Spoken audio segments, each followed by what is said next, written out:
और इसी पर चर्चा के लिए कुछ खास मेहमान भी हमारे साथ जुड़ गए हैं। अन्ना द्रानी पॉलिटिकल एनालिस्ट हमारे साथ जुड़ गई हैं और अमित रैना पॉलिटिकल एनालिस्ट भी हमारे साथ जुड़ गए हैं।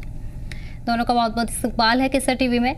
अमित साहब, सबसे पहले आप ही से ये समझना चाहेंगे कि लोकसभा सीट पर श्रीनगर में चुनाव है, किस तरह से इसको देखा जा रहा है इस बार, क्या लगता है, क्या समीकरण, राजनीतिक जो समीकरण है, किस तरह से उनको इस बार देख रहे हैं आप? देखिए, सबसे बड़ी बात तो जैसे आपके ये रिपोर्टर भी कह रहे थे कि 35 साल में शायद इतनी बड़ी जो एक्सपेक्टेड है वो पोलिंग परसेंटेज वो अनप्रेसिडेंटेड रहेगी।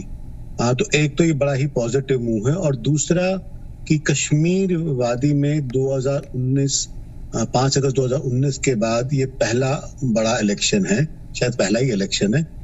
तो इसमें लोगों का जो जज्बा है पार्टिसिपेट करने का इस डेमोक्रेसी के फेस्टिवल में बड़ा बढ़ चढ़ कर दिख रहा है, और ये हमें रैलीज में भी दिख रहा है, लोगों की गैदरिंग में भी दिख रहा है।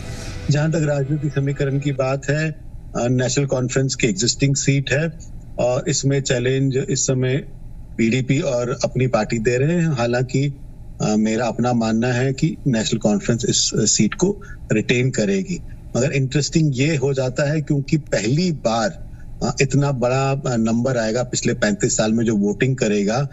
तो ट्रेंड देखकर लोगों से बात करके तो लग रहा है कि एक पर्टिकुलर पार्टी जीतेगी, बट क्योंकि इतना आपके पास एनालिसिस नहीं है 35 साल में कि क्या होने वाला है, तो हो सकता है कि देर में भी ये सरप्राइज, क्योंकि अनप्रेसिडेंटेड वोटिंग परसेंटेज होने वाली है और वो काफी कुछ रिडिफाइन कर सकती है। जी अन्ना द्रानी जी, जिस तरह से मेन मुकाबला जो है 3 पार्टियों के बीच में देखने को मिल रहा है, एनसी, पीडीपी और अपनी पार्टी, तो आप किस तरह से देख रही हैं? किस पार्टी को लेकर जो रुझान है अवाम की तरफ से वो ज्यादा इस बार देखा जा रहा है? देखिए, जो पीडीपी की तरफ से वहीदुर रहमान पाला है और एनसी की तरफ से रोहला साहब है और अपनी पार्टी की तरफ से मोहम्मद अशरफ मीर है।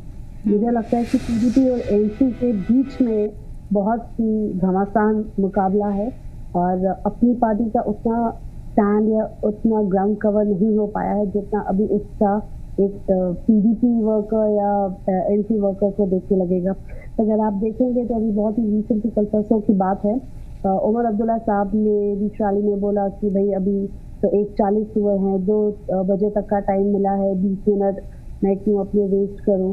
तो एक मिनट इतना इम्पोर्टेंट है रैलीज के लिए, एक सेकंड कितना जरूरी है लोगों के बीच में आना। इट्स वेरी टेरिफिक और let's hope let the best man win. बिल्कुल। अमित रैना साहब, आप क्या कहेंगे किस तरह से, जैसे कि हम देख सकते हैं कि अपनी पार्टी लगातार चुनाव प्रचार में जुटी हुई है, नौजवान भी उसमें शामिल हो रहे हैं, साथ ही साथ बीजेपी की हिमायत मिलने का भी उसमें फायदा है, तो ऐसे में क्या अपनी पार्टी अपनी जगह बनाने में कामयाब हो पाएगी? नहीं, देखिए, अपनी पार्टी को मुझे नहीं लगता कि कहीं ये सोचना भी चाहिए कि वो इलेक्शन जीतेंगे, क्योंकि एक पॉलिटिकल पार्टी को एस्टैब्लिश करना 2 साल 3 साल की बात नहीं होती है, इसमें सालों लग जाते हैं।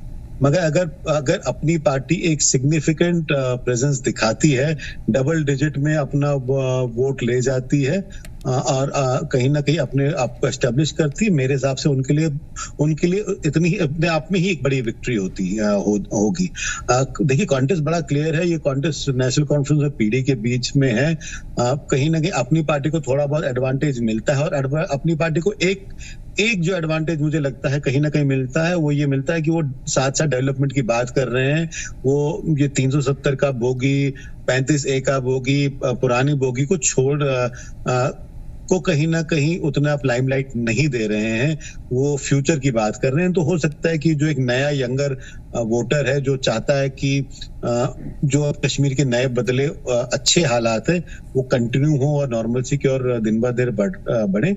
बट मुझे नहीं लगता कि अपनी पार्टी को उम्मीद भी करनी चाहिए कि वो ये इलेक्शन जीतेंगे, मगर उनको पूरा प्रयास करना चाहिए कि वो अपनी एग्जिस्टेंस और